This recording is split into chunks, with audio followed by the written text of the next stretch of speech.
আমরা যে সময় অতিক্রম করছি, জাতীয়তাবাদী রাজনীতির ধারণায় যে সরকারটি আমরা পেয়েছি, সেটির পিছনে কিন্তু একটা বড় ধরনের আন্দোলন সংগ্রাম আছে।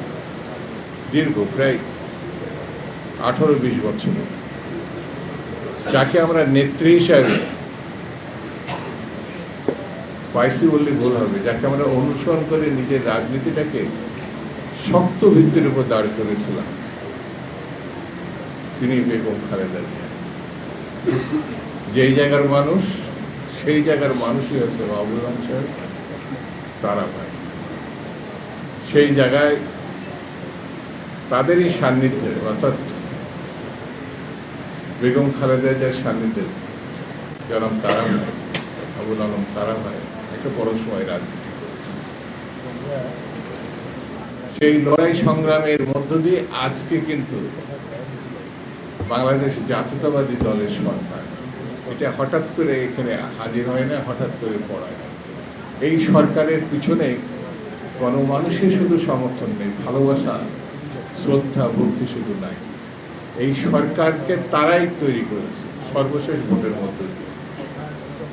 সর্বশেষ বিপুল ভোটাধিক্যে জয়লাভ করি এই সরকার প্রতিষ্ঠা করেছে।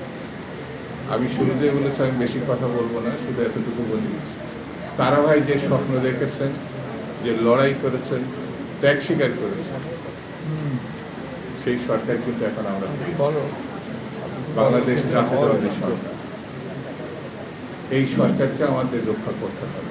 নানামুখী ষড়যন্ত্র, নানা ধরনের ঘটনা, নানা ধরনের প্রচারণা, সেই প্রচারণার সঙ্গে বট বাহিনীর একটি শব্দ আমরা পেয়েছি।